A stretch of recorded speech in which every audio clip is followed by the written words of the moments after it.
We have three stories tonight, all right? I want to tell you exactly what you're getting. First, the USS Spruance fired on an Iranian cargo ship yesterday, blew a hole in its engine room, and Marines seized the vessel. Now, Iran, who has been negotiating in good faith, apparently, just pulled out of peace talks. The ceasefire expires tomorrow. We have the CENTCOM footage, and we're going to go through what Trump's No More Mr. Nice Guy post actually means. Second, a Democrat running for Senate in a must-win swing state went on a podcast on Friday, and I have to say, this is the kind of content you can't make up.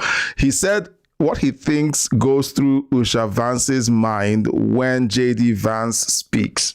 We have the clip, and you're going to decide whether that ends his campaign or his base gives him a standing ovation. I think his base would give him a standing ovation, since that's who they essentially pander to. And third, Cook Political Report shifted 4 Senate races toward Democrats this week. Republican strategists are now publicly saying there's a storm coming, which sure thing, Sherlock. Well, it's interesting because 6 months ago, those same people told us the map was structurally impossible for Democrats to flip. We're going to get into whether that was analysis or wishful thinking. Now, the chat is open right now. Drop your thoughts as we go. I'm going to read every single chat that you send. All right, let's jump right into it. Iran has their cargo ship seized, and meanwhile the ceasefire expires tomorrow. Now let's watch the footage that CENTCOM has essentially released of this incident.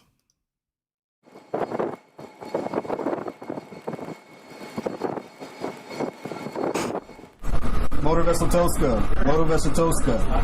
vacate your engine room. Vacate your engine room. We're prepared to subject you to disabling fire.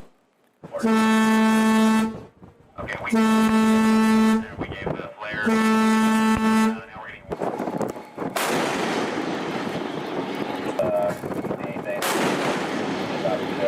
ready.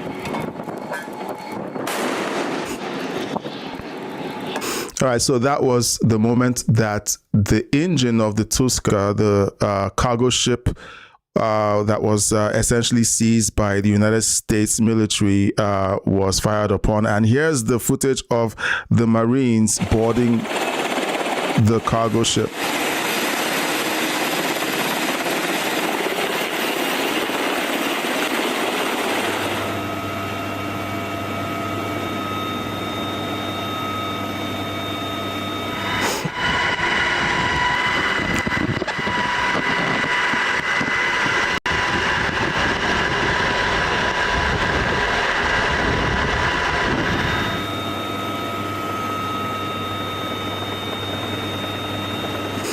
All right.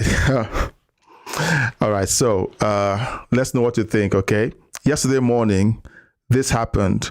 All right. The U.S. Navy guided missile destroyer called the USS Spruance pulled alongside an Iranian cargo ship called the Tuska in the Gulf of Oman and told them to stop.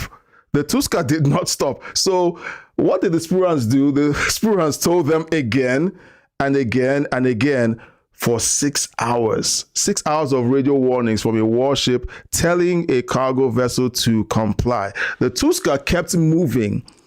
Now, at the end of those 6 hours, the Spruance fired several rounds from its 5-inch gun directly into the Tuska's engine room, blew a hole in the hull, and disabled the ship where it sat. Then, U.S. Marines, we just saw, from the 31st Marine Expeditionary Unit rappelled from helicopters onto the deck and took custody of the vessel. Now, that footage we just saw, brilliant work by the U.S. Marines. Let's know in the chat if you think that the U.S. Marines rock. Okay, now Iran is now calling this armed piracy.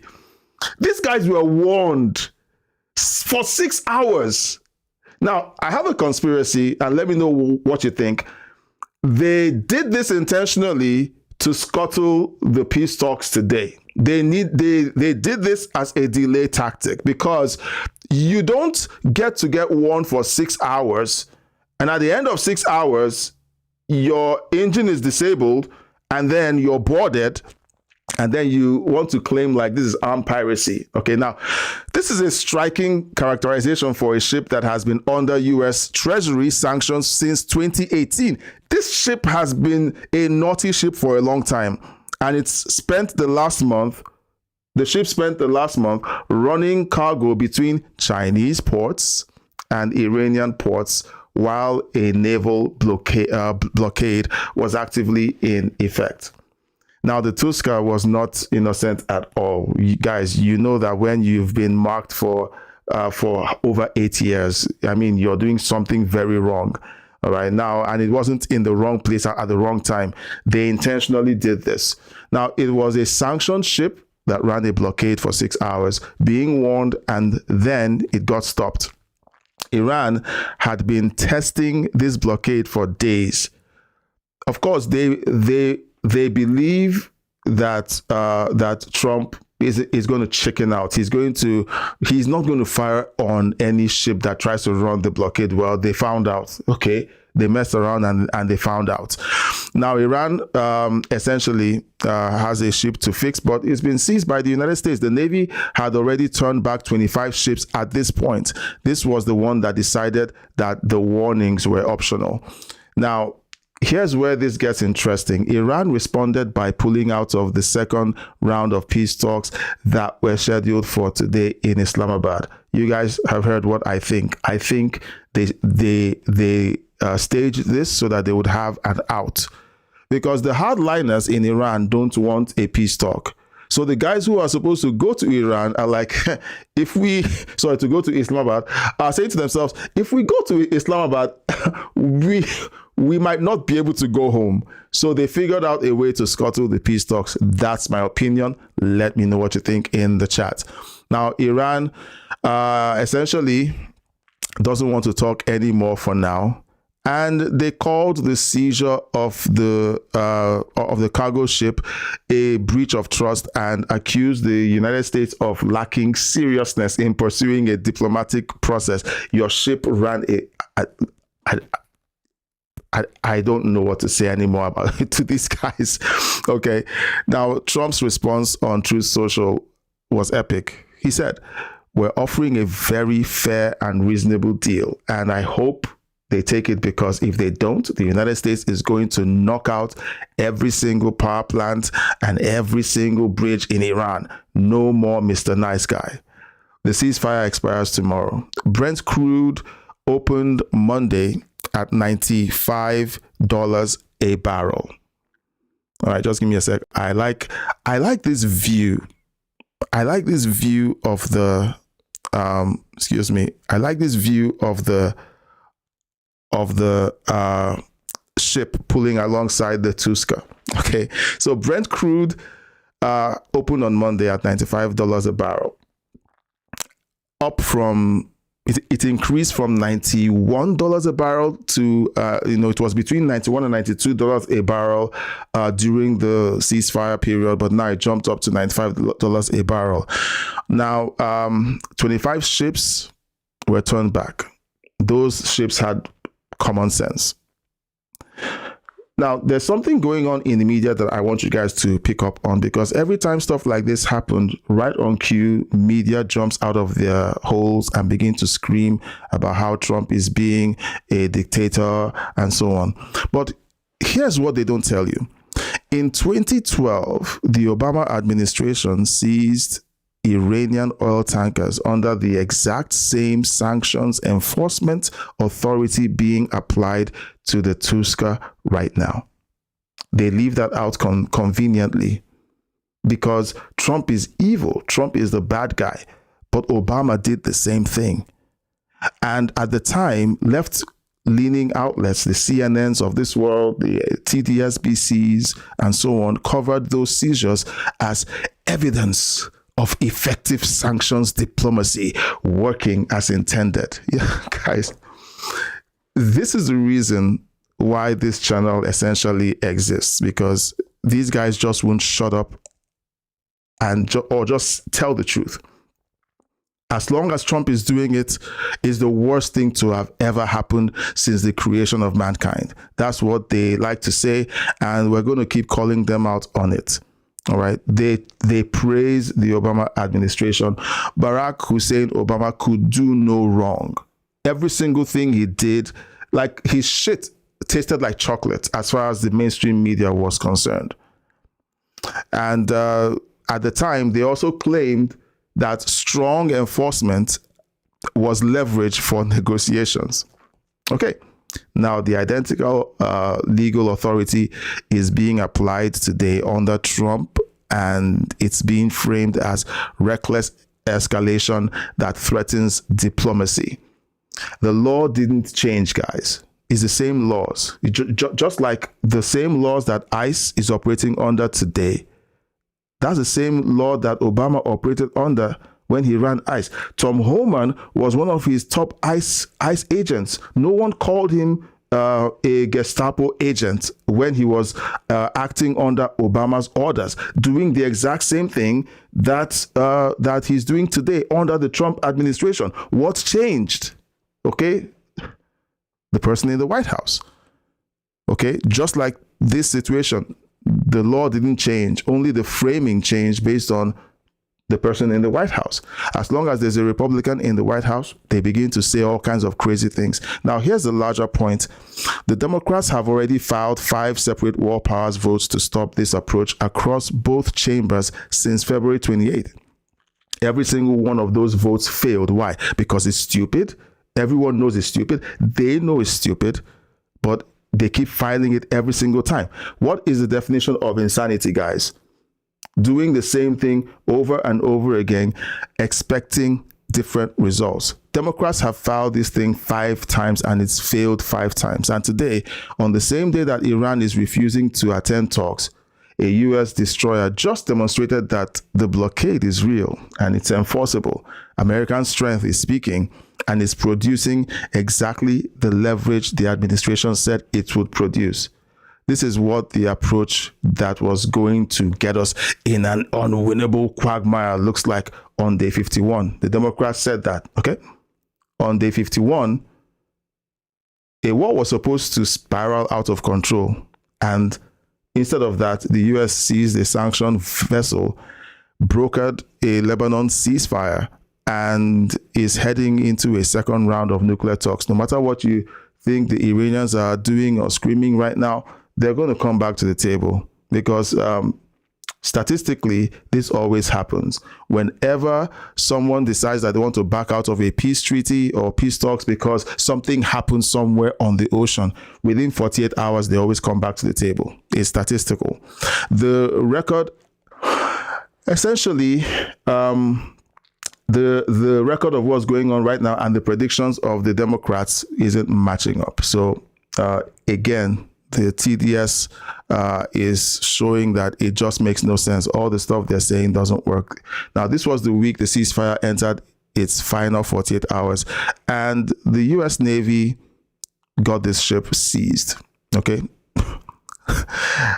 So that's the line that anyone who's watching this in the future is going to read, because in the future, they're like today, everyone is saying this is World War III. In the future, they're going to look back and say, what a bunch of buffoons. Trump said everything will play out exactly like it did, and it did. That's if they don't hide the footage. Okay.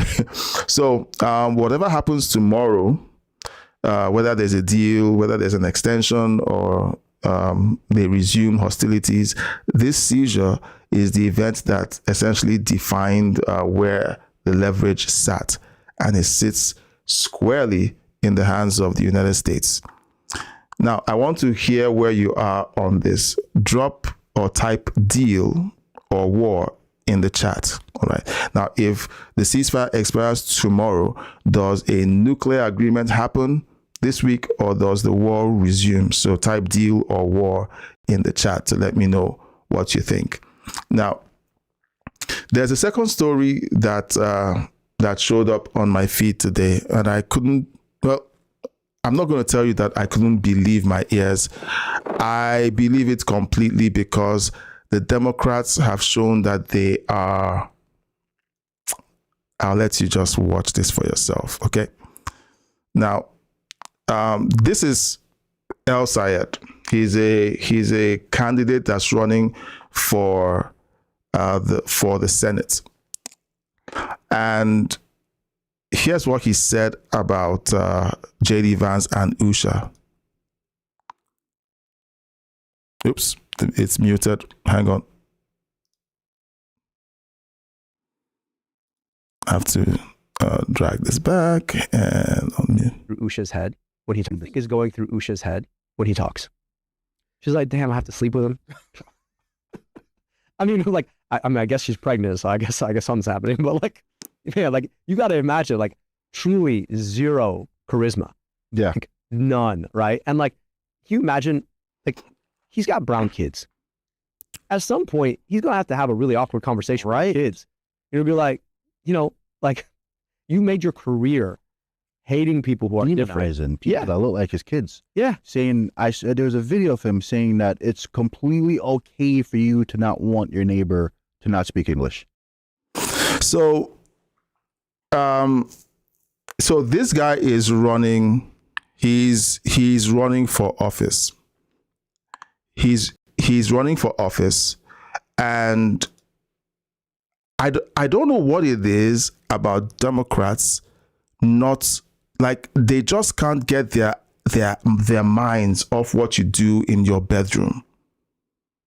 Like they're obsessed with what happens in the privacy of your bedroom. Talk about policy. Talk about the merits of what you're running on.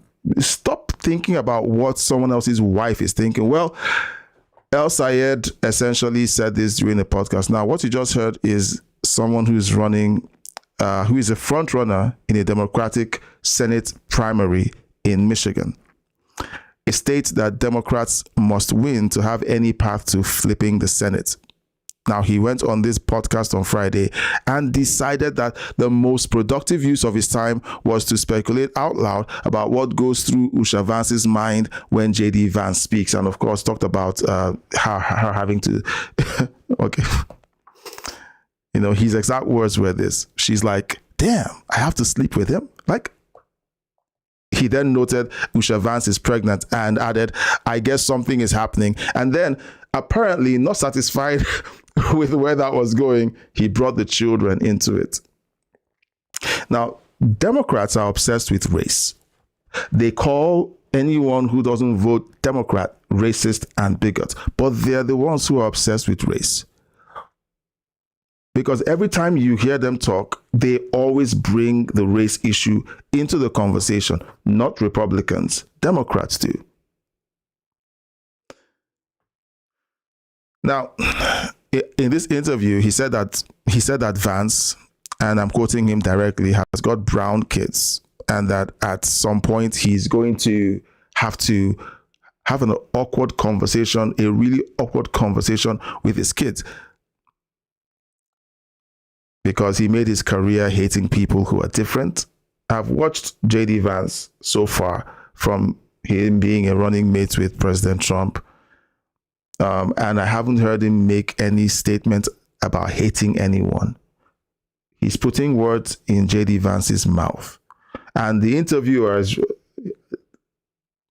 I'm sorry, but you know, it's just typical. A black interviewer agreeing with everything he's saying, and when he knows that all of those things are lies, but does he know that those are lies? I don't know.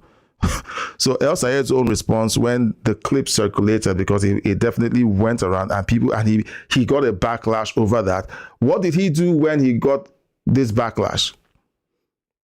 He said JD Vance has brown kids who he thinks are less American than everyone else. That's wild to look at your own kids and be like, you don't actually belong as much in this country that I brought you into. These people are racist. These people are racist. Okay, they are racist. Whether they are brown, white, green. On the Democrat side, why can't they leave race out of the conversation and talk policy? Why is it such a huge issue? Why are they so obsessed with race? Is the frustrating thing and they claim to be the people with the moral high ground. Well, his defense of the original comment was essentially to restate it with more detail. He doubled down. So let's place this in context. 2 weeks ago, this same candidate refused to disavow a political streamer named Hassan Piker. Now, most of you might not know who Hassan Piker is, but he's a streamer who had previously said America deserved 9/11 and called Orthodox Jews inbred. Those are the guys that represent their party. Okay. Now, El Sayed's position at the time was, I'm not here to disavow people's views. Of course, is the classic deflection. All right. Now, that's a principled stance if you actually mean what you're saying. But we all know, okay, we can all see, not that we know, but we can see that they don't mean it. Now, apparently, it extends to his own views about the vice president's marriage and bedroom and the racial identity of the vice president's children. Well, at least he's consistent about that. Now, the Me Too movement, which has spent several years building a framework around the idea that how powerful men talk about women is always disqualifying and always worth covering, has been remarkably quiet about this one. You know, all those people that tend to rush to the front to scream misogyny and so on, they're all quiet. Why? Because they're all leftists, all of them. No one is left out. And as long as the right guy is talking that way, it's allowed. But when it's someone they don't like, they crucify the person. Look at Russell Brand. If you know who Russell Brand is, in the 90s and early 2000s, he was a degenerate. You know, he was essentially, well, he was their kind of person. Why? Because he voted left. The moment he flipped and began to speak about conservative issues and talk about Jesus, guess what they did? They pulled out 15-year-old problems he had. People who accused him of being sexually inappropriate with them 10, 15 years ago. And they attempted to cancel him. That's how the left behaves when you're not on their team. As long as you're on their team, they keep quiet. You're untouchable. Once you step outside of their system, they begin to attack you. Alyssa Milano, who had extensive commentary on Brett Kavanaugh's high school calendar, hasn't posted a thing. All right. Time's Up hasn't posted. All these guys that cover the Me Too thing, none of them have posted anything. He's completely free to talk crap about another woman's thinking about sex and the bedroom. All the organizations that told us in 2018 that the standard for public discourse about women must be absolute have found the standard flexible when the subject is a Republican's wife. So here's a documented comparison, because I like to dig through history to kind of, look through some of these questions. Okay. In 2019, when old radio comments that Tucker Carlson made about women resurfaced. Okay, now, yeah, look, we try to be neutral. I know that Tucker Carlson has been a naughty boy recently, but let's talk about this way. He made old comments, and guess what happened? The Media Research Center documented over 100 network segments in 72 hours. Think about it. 100 network segments in 72 hours across ABC, CBS, and NBC. Multiple outlets used the words disqualifying in headlines because it was someone who was conservative. Now, as of tonight, El Sayed's comments about a sitting second lady's marriage and the racial identity of her children had 0 network segments on those same 3 networks. Not fewer, 0. I had a hard time finding this footage. I had to go to Fox News's website to pull it up to play for you guys. It doesn't exist. I typed different variations of this search. It didn't come up. That's how honest the left-wing media is, the mainstream media is. Now, the reason why this matters beyond the specific comments is that the Michigan primary itself, okay, is essential. El Sayed, Mallory McMorrow, and Haley Stevens are in a statistical dead heat going into the August 4th vote. And the winner has to face Republican Mike Rogers in the general election in November. The Cook Political Report rates that general election is a toss-up. That election is a toss-up. The Democrats can't take the Senate without winning Michigan. A Republican outside group has already announced a $45 million advertising boost for Rogers in the fall. I hope they come through with that. Now, the question of who Democrats nominate in Michigan is not an internal party matter. It's the question of whether the Senate flips. But my question comes back to this. Okay, do you think that the Democrats are going to demand that this guy steps down? I hope you guys remember what happened in Virginia when the person who was running for Attorney General of the state was caught fantasizing about ending the children of another candidate of his opposition. And when other members of the Democrat Party were called upon to essentially rebuke him or, say something about it, what did they do? Nothing.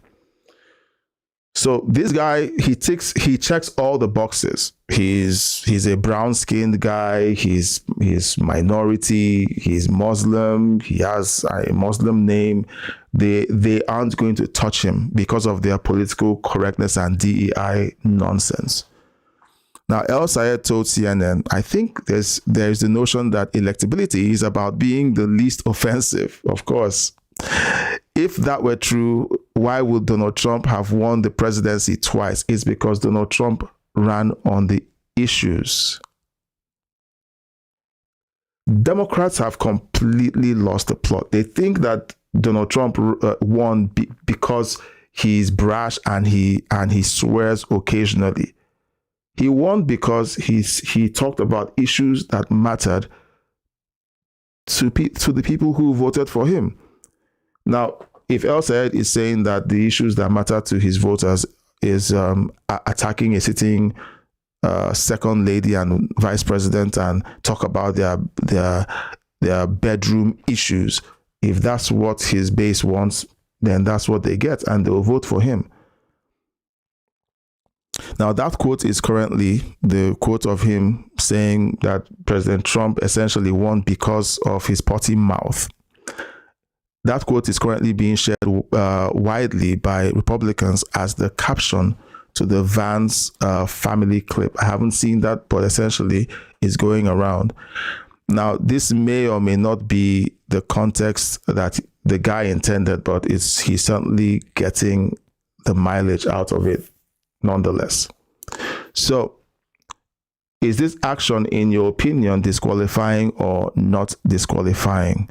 Will it end his campaign, or do you think that his base does not care? I think his base does not care. What do you think? Okay, guys, let me know what you think in the live chat. Okay. Now, while we're on this, okay, I need you guys to just join me in watching this because we're looking at Michigan, where we're heading to the midterms and we're seeing all of this play out. It's weird. A lot of people are predicting that the Democrats are going to win back the House and Senate. And the guy that I've been calling out for the last few days showed up on Fox News to talk about, the fact that they may be losing the midterms. This guy, well, I'm gonna vent on him just in a bit. So let's listen to this report. Majority Leader Thune, always good to have you here. Thank you for being here, sir. Hi, Martha. Hi there. So, despite the fact that this one big beautiful bill passed, which was not, it was a pretty heavy lift and it went through, and we've just heard, and we can put up on the screen, the 53 million Americans who are claiming these tax exemptions that were in this bill that they're benefiting from. What we're hearing from Democrats is that, that's actually not what's happening. They're saying that Americans are going to pay more in their taxes, James. Okay, so Democrats, as usual, are immune to facts. 5 million kids signed up to Trump's savings accounts. And what else? 53 million families claimed these new deductions. But the Democrats say it's not happening. As long as let's keep listening. Rico, Pete Aguilar, all of these Democrats are out there today with a completely opposite message. What's your take? I think the Democrats are they must be making it up or creating out of thin air. The numbers don't lie, Martha. And the returns that are being filed this year, on average, the refunds are 24% higher than they were during the Biden administration. Mm-hmm. And if you're somebody who claims a deduction for tipped income, overtime, or if you're a senior who's taking the new increased standard deduction, you're seeing your tax refund up by about 50%. Now, the truth is the Democrats all voted against this. Mm-hmm. And had we not taken action, there would have been a $4 trillion tax increase on the American people. So I don't know, there's not a sustainable position. There isn't any universe where anything they're saying remotely resembles what the facts are and what the reality is for the American people. The truth is we prevented a $4 trillion tax increase. And we have 100 million filers in this country who take the standard deduction, the increased standard deduction. We have 34 million American families who claim the child tax credit, which has increased from the doubling of it that we did in the last time we had an opportunity to do tax policy when Republicans had unified control of the government. So these are the changes that have been made that are improving the lives of the American people. And the Democrats, unfortunately, missed out on the opportunity to join us in that. And so now they're trying to come up with an alternative reality, which, again, doesn't come anywhere fitting the facts. So no doubt this is going to be a central conversation as we get closer to the midterms. And today we got a look from the Cook Political Report, which categorizes whether seats are safe red or safe blue, or whether they're starting to see some movement in another direction. And I want to put this up because obviously these are Senate seats. Republicans enjoy a 4-seat advantage right now. And on the board, we see 4 seats that have moved in the blue direction, according to the Cook Political Report: North Carolina, Georgia, Ohio, and Nebraska. What's the reason for that? And do you think that this economic story and the gas prices and all of it will change what we're seeing on the screen right now, Leader Thune? Martha, I think most people are economic voters. I think they're pocketbook issue voters, and which is why we need to be speaking to them. And the one thing that we've made very plain is because of the things we did last summer, they're going to have more money in their pockets. Now, obviously, what's happening in Iran impacts fuel prices, but we hope those start to normalize as well. But the truth is that most Americans, I think, recognize that when you have Democrats in power, you grow government, you increase taxes, you have less money for yourself because you're sending more to Washington. And we have the opposite view of how things ought to work. And I think eventually, as we get out and have an opportunity to communicate that'll come across to the American people. And they're going to start feeling it more and more in their pocketbooks as we hit a day like today, which is the tax filing deadline for Americans. I do think, too, as you think about the future that the Americans are looking at, and we want to continue to have a Republican majority, preserve and protect what we have, expand upon it perhaps. But anytime you're running in a midterm election, you are facing political headwinds. That's just a reality. It's a historical reality, but we intend to overcome that because of a record of accomplishment that we're going to communicate to the American people. And part of that means raising the resources, getting the vote out on Election Day. But if we do that right, I think we have an opportunity not only to preserve and protect that majority, but to expand on it. And that's good for the American people if you care about limited but effective government, lower taxes. I don't know about you guys, but I feel like John Thune, I don't just pass the SAVE Act. I think part of the reason why there's some resistance is that a bunch of things that really matter, to the base haven't been happening. Prosecutions that should have happened on people who broke the law during the Biden years, people who Trump should actually be prosecuting right now, nothing is going on. Of course, Pam Bondi has been fired. John Thune has been sitting on the SAVE Act for months now. Nothing is happening, and you guys are about to lose the House to the Democrats. So, newsflash, the SAVE Act isn't going to pass. If they continue this way, it looks like the SAVE Act isn't going to pass.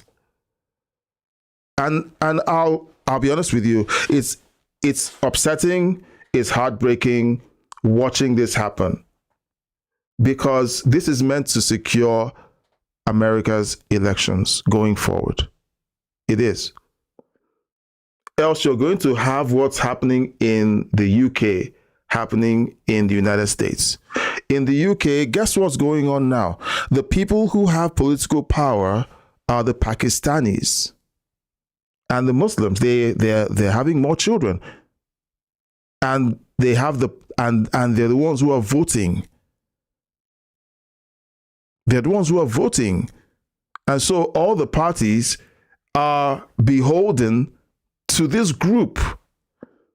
And that's what the Democrats saw, and they're like, that's nice. Why don't we do that? And so now they're pandering to all of these guys so that they can stay in power perpetually. So I don't know about you, but John Thune should simply pass the SAVE Act. And look, all the mealy-mouthing about, talking about the midterms is useless unless you pass the SAVE Act. Free enterprise, free markets, peace through strength, being a party of pro-life, those are the things that we bring to the table, and that's a direct contrast to what the Democrats offer. So obviously the war is on everybody's mind, and it also affects, obviously, gas prices. We've heard the White House say that they think that's going to be short term. We've heard the president say that he thinks that we're getting close to the end and getting to the negotiating table. We're going to talk a lot more about that in the program today. Senator Schumer, your colleague, has had very different opinions about the threat from Iran over the years. Here, let's play first, folks in the control room, if you would, what he just said this week on Tuesday about how he's going to vote. All right, so that is I don't know. I feel very bad that the SAVE Act hasn't been read even. There's no news about it being read. And the Republicans are so comfortable with everything that's going on. Let me know what you think in the chat, because I honestly feel like the conservative base, the Republicans, are being taken for a ride. Now, let's talk about this report because it's something that floated to the top, and I want to talk about it because I have a video I'm working on that talks about reports like this, and I'll tell you what I think about reports like this in a second. Now, last August, the Cook Political Report described the Democrat path to flipping the Senate as Herculean, because maybe they saw the momentum happening with MAGA and all of the policies that were passing that Trump was forcing through. And they said, okay, this is Herculean. Now, that was their actual word, not difficult. They didn't say it was unlikely. They said it was Herculean. The structural argument was airtight. Republicans hold a 53-47 majority. Democrats need to net 4 seats. The map requires them to hold every single seat they currently have and flip 4 states that Trump won in 2024 by comfortable margins. And then the same report said the likeliest outcome was Republicans holding the Senate without significant losses. But with the Senate doing what it's been doing over the last year, I guess this is part of why the report is reading this. Okay. Now, on April 13th, 7 days ago, the report shifted. They essentially have shifted 4 races in Democrats' direction, like we just saw in the video. Georgia and North Carolina both moved from toss-up to lean Democrat. Ohio has moved from leaning towards Republicans to becoming a toss-up state. Ohio. Nebraska moved from a solid Republican pick to likely Republican, which is notable because mostly because it moved at all, because usually if it's thick red it shouldn't even move, but it's shifting. Why? And Republican strategist Max Rexroad, we don't have his video here, told MSNBC this weekend there's a storm coming. This time, this is the time to hold what you've got, get good candidates, and just try to hold on to the seats we have. That's what he told them. Now, that is a Republican consultant talking about Republican Senate seats, using the words hold on 6 months before the election. Now, what changed between last August and now? 3 things, and they're all connected. According to them, gas prices are up. Everyone knows that gas prices go up when there's a war on. Okay, so maybe we're talking about uneducated voters, but let's keep going. Okay, gas prices, the Iran war is unpopular, but I don't know. Now, is it really? If you're watching, what's your sentiment on the war, on the Iran war? Do you hate the fact that Trump is ending a 47-year war that Iran has been waging against the United States? Because what you've been told is that Trump started a war. No, he didn't start a war. He's ending one. And of course, the reports are saying that Trump's approval ratings on the economy and immigration, the 2 issues that were supposed to be his structural advantage, are both at their lowest points of his second term, according to the report. Now, I like to do these polls, like the chat is the poll that I take. That's what I talk to some of you regularly, and you guys tell me, here's what I think about this. And I respect what you think, because you guys are the ones in the trenches paying the extra. Look, just to put gas in my tank, I saw that the cost of gas has gone up. It has. Everyone is feeling the pinch, but we all have to feel that pinch, because there is a threat being erased right now in the Middle East. Once that threat goes away, it goes away for us, for our children, for our grandchildren, and hopefully our great-grandchildren. So in my opinion, the polls shouldn't even be shifting in that direction. But then again, I have my own thoughts about polls. Now, the party in the White House loses Senate seats in 13 of the 20 midterm elections since 1946. That's a statistical fact. This has been happening for 80 years now. I hope my math is correct. Yeah, it's 80 years. The average loss is 2 to 3 seats, usually, statistically. Now, if the Republicans know that this is supposed to happen, why don't they just buck up and do their job? Now, if the Republicans lose 2 to 3 seats, the Republicans go from 53 to 50 or 51 seats in the House. They may keep the majority, but if they weren't able to do anything with the majority they currently have, what do you think they're going to do when they lose 2 or 3 seats? I don't know. So that's why I say that. Look, I feel horrible about this particular report. Yeah, guys, you clicked the the link because you saw the thumbnail. They failed. Yeah, the Iranians failed to pull off whatever it was they were trying to pull off. And fine. The Democrats essentially are showing their hand with attacking the second lady and so on. That's fine. But Republicans, we need to call our side to order. John Thune, pass the SAVE Act, please. Now, here's what the Cook report actually said, because this is getting lost in this coverage. I'm getting emotional and so on. So let's just look at the report, okay? The verdict is this: 1 to 3 seats.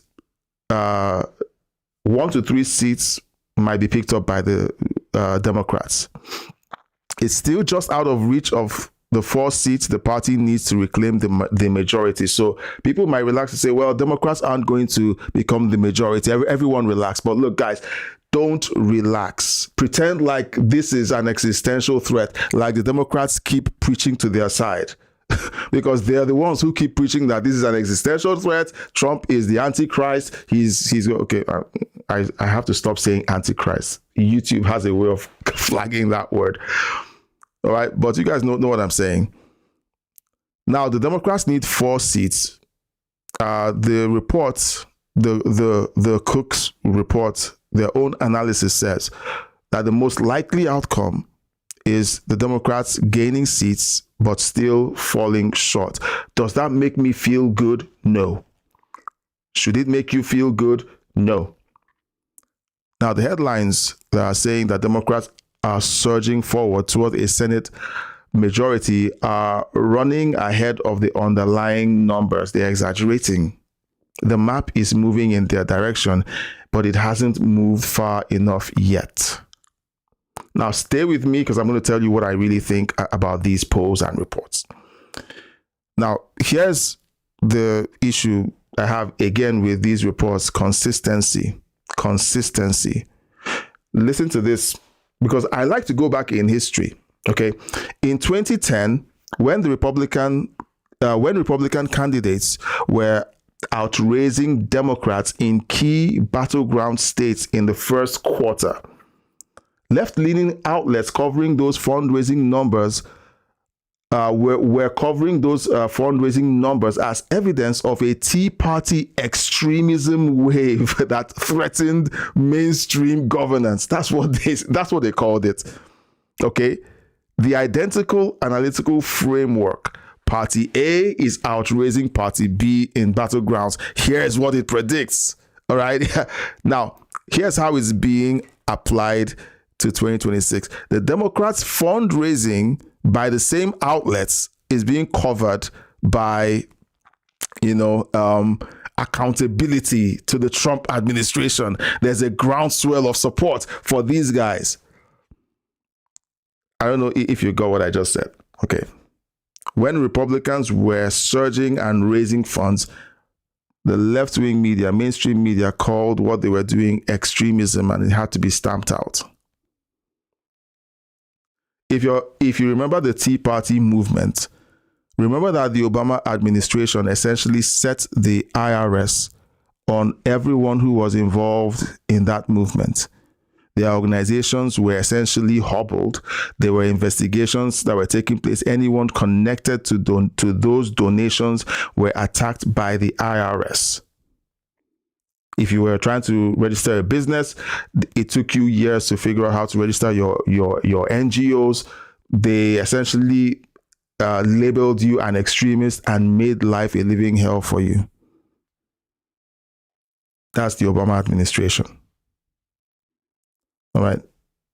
If you remember how that was, let me know in the chat. Post it in the chat. Okay. Now, this methodology, okay, that both sides have used is consistent, but the framing of what the money represents is not. So, what do you think about this?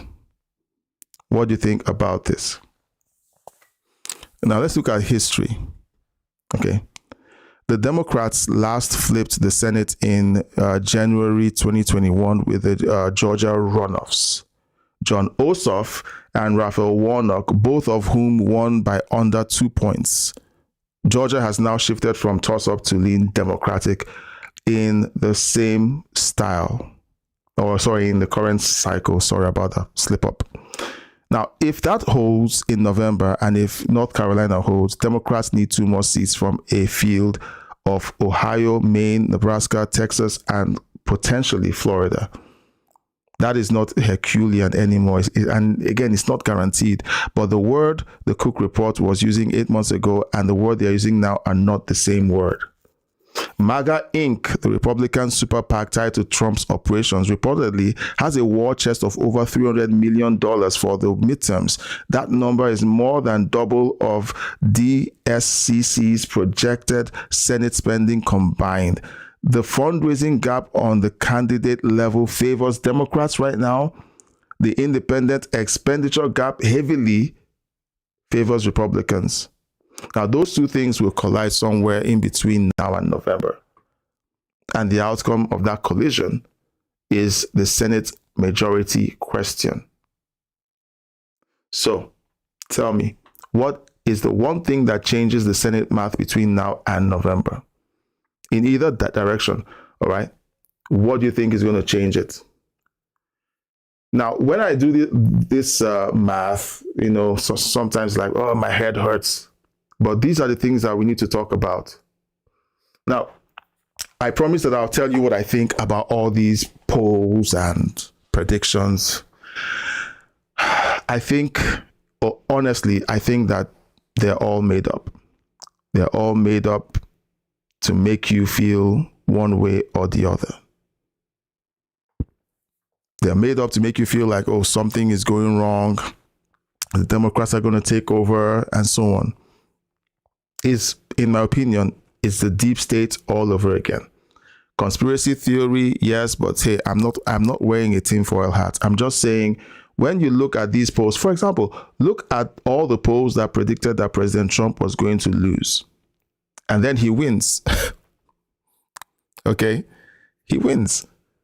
So let's not get fooled. Let's not get fooled by all of these weird predictions that keep coming in and trying to get us to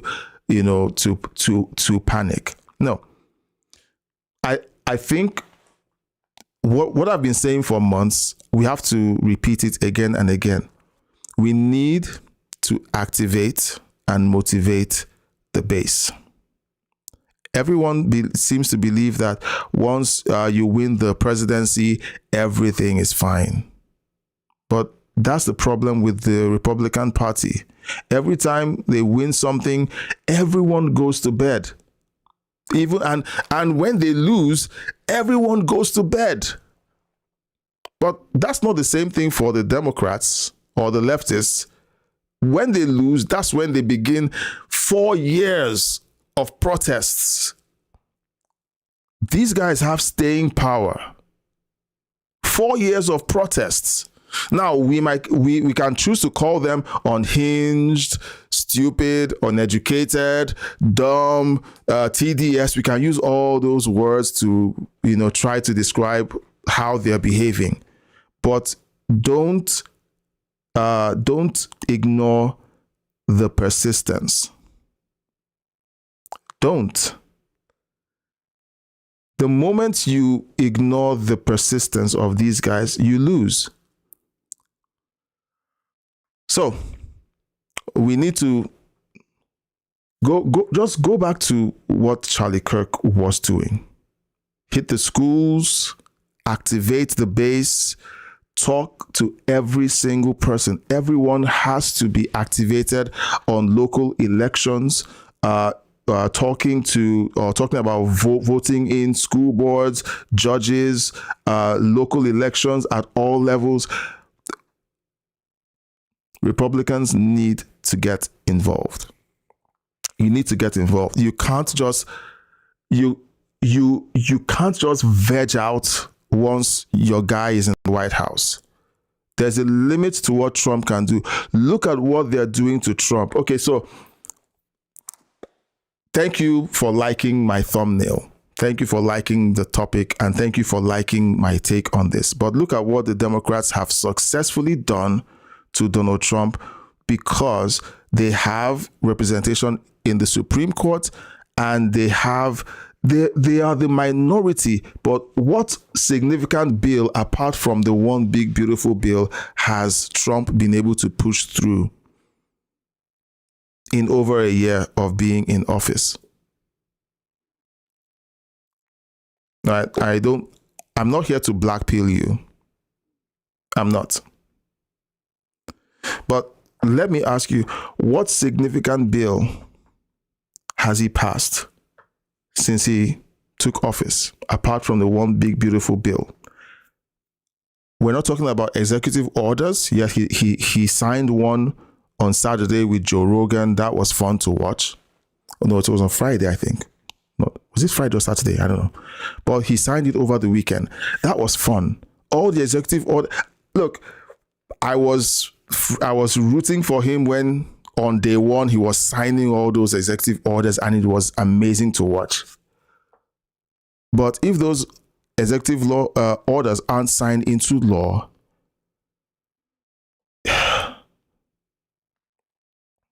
when he's gone, the next guy, and let's assume he's Democrat, overturns every single thing that he signed, every executive order that he signed. That's what Joe Biden did. Day one, he essentially canceled out all of Trump's EOs and opened the border wide open. We should learn our lessons. We should learn our lessons. I don't want to pull a Candace Owens and talk about my suspicions on, certain things. All right, but I don't know. You know what? I was thinking that this episode would end with, hell yeah, we're winning. But I think we seriously need to just relax and say to ourselves, okay, if we're going to turn the tide so that this doesn't become a disaster, because if the House is controlled by the Democrats, the rest of Trump's term in office, he's essentially going to become a lame duck because they won't let him do a single thing. The Democrats are the minority, and they've the government is shut down. They've shut down the government for how long? The Republicans are being held to ransom by a minority. So honestly, I don't believe what I'm seeing. I don't believe what I'm seeing. So someone posted something in Spanish. Let's see. The Savior is sitting in all gold because the Savior is only... Jeez. Okay, dude. Whatever. Someone posted something interesting. I'm like, okay, fine. Nice. I don't know if it's a riddle. All right. It's been interpreted. If you're seeing it on the screen, the interpretation is just a weird thing. So let's just leave it. Now, let's go over what we talked about already. Iran has essentially had their cargo ship seized. We went over that video. The ceasefire is expiring tomorrow. What do you think is going to happen? Do you think the fighting is going to break out again? Let me know in the chat. The Senate candidate we just watched out there speculating about what's going on in the vice president's bedroom, talking about his sex life, and look, it's just appalling and disgusting behavior, but hey, that's who they pander to. So, the weirdos are going to vote for him anyway. And the Democrats are celebrating that and saying, yay, we have someone who is speaking truth to power. To power's bedroom. That's what they essentially are celebrating. And Democrats are calling it a wave. At some point, you're going to have to ask, is this the party that's going to check the administration, or is this the party that can't stop handing them material? The Democrats can hand all the material they want. I think they're still going to get some momentum because we've seen it happen again and again. Now, if you've enjoyed tonight's live stream, okay, a super chat goes a long way. Please consider donating to the channel using the super chat feature, and it keeps this channel going, keeps the lights on, and it gets your name read on air because, hey, I enjoy loving on those who love on the channel. But then again, we like to read the chats, so you don't need to give a super chat to have your comments read. Like this guy who posted something in Spanish and had to try and get the translation out. All right, so please consider sending in your comments. Look, we still have a couple of minutes live, so let's know what you think about what we've covered so far. Now, if you watched this live but couldn't get your comments through, you can just drop what you think in the comments section. We will read it out later. But we're definitely going to be coming back with more updates on what's going on. And consider joining our website, our membership at crossroadsirl.com. All right, crossroadsirl.com. Now, I'm going to read a few comments in the chat. If you're watching and you want to send in a comment in the chat, go ahead and do so. I would love to read your comments in the chat. Okay, so we have, alrighty.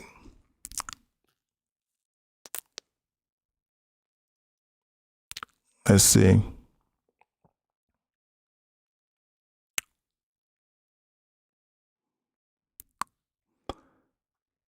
All right.